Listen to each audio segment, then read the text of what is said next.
नमस्कार, मैं शिल्पी। स्वागत है आपका बेबाक बदकही में। तो चलिए शुरू करते हैं। ताज़ा हालात पर लिखना कभी भी मुझे खास पसंद नहीं आया।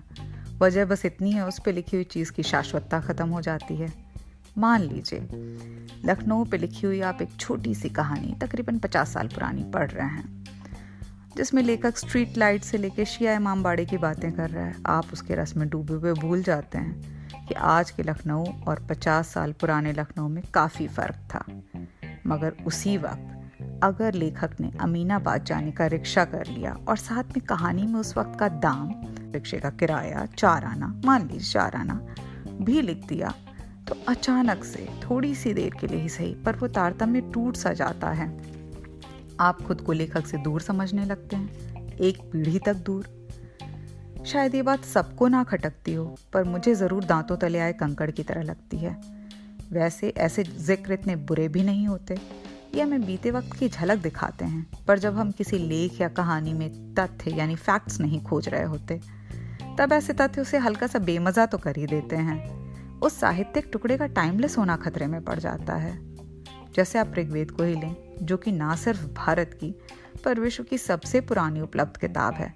अगर आप उसे पढ़ें, मैंने टुकड़ों टुकड़ों में थोड़ा बहुत पढ़ा है, और अगर आप भी मेरी तरह शास्त्रों के निचले दर्जे के जानकार हैं, तो तकरीबन 3500 से 4000 साल पहले लिखी हुई ये किताब आपको इतनी ही समझ आती है कि ये वैदिक देवताओं की स्तुतियों पर आधारित है। इसमें इंद्र, अग्नि, वरुण, मित्र, सोम आदि की उपासना की गई है। सोम रस का जिक्र भी बार बार आता है। इस सब के बीच कहीं कहीं पर जब जुलाहा, सुनार, किसान, चोर, जुआरी, लोहे का पैर, सुई, सिंचाई ऐसे शब्द आते हैं तो राहत की सांस मिलती है। जब मांस पर भिनभिनाती मक्खियों का जिक्र आप ऋग्वेद में पढ़ते हैं तो पहली बार आपको उन पे प्यार आता है। सनातन शाश्वत सत्य ऐसा ही होता है, जो समय की बीड़ियों को तोड़ देता है और 4000 साल पहले के इतिहास के धागे से बिना गांठ के आपको जोड़ देता है। हालांकि ऋग्वेद जैसी किताब आप फैक्ट्स के लिए ही पढ़ते हैं, पर बीच बीच में आए आपके पुराने जानकार जैसे जुआरी, चोर, जुलाहा वगैरह आपको उतने ही भले लगते हैं जितने कि मेले में खोए बच्चे को उसके दूर के चाचा। पर कभी कभी लिखना उतना ही बाध्यकारी हो जाता है जितना कि कोई इनवॉलंटरी एक्शन। अपने सारे पूर्वाग्रहों के बावजूद मैं खुद को कोविड-19 पर लिखने के लिए बाध्य पा रही हूँ। तमाम बुद्धिजीवी इस पर लगातार बात कर रहे हैं, फिर मैं भी क्यों इसी पर लिखूं? ये ख्याल भी मन में बार बार आया।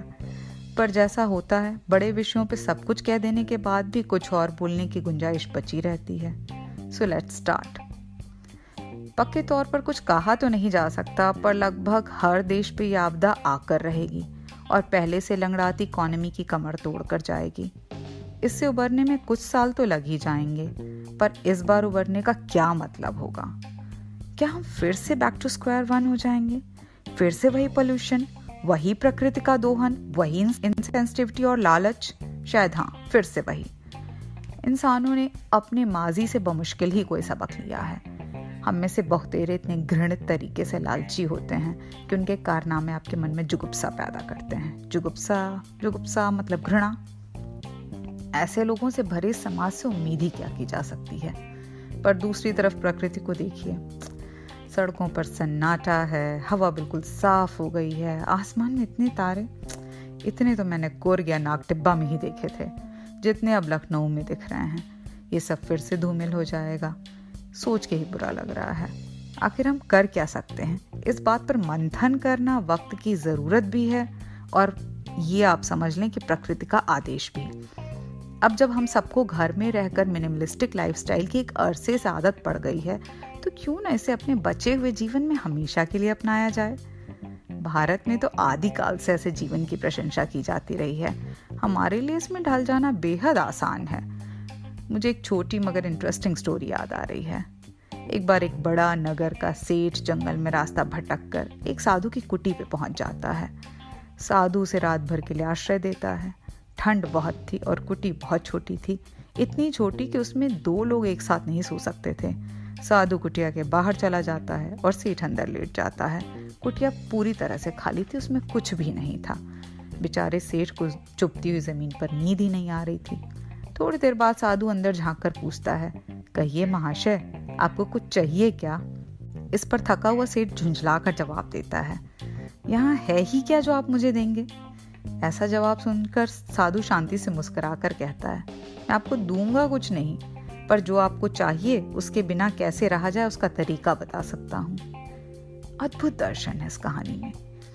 हम सब इससे सीख सकते हैं कि कैसे हम प्रकृति का कम से कम इस्तेमाल करें, कैसे हम गैर जरूरी चीजों के लिए पृथ्वी पर भार ना बने। अगर देखा जाए तो जरूरी चीजों के लिए बहुत छोटी है और अप्रत्याशित रूप से हमारे सारे बड़े खर्च तकरीबन गैर जरूरी होते हैं। और हाँ, बिना सोक्रेटिस की चर्चा के ये बात अधूरी रह जाएगी। सोक्रेटिस जब बाजार जाता था तो बिकते हुए सामानों को देखकर मन में सोचता था कि इनमें से किन किन चीजों के बिना मेरा जीवन चल सकता है। कितनी गहरी सोच है उसकी, जिसे हमने भुला ही दिया।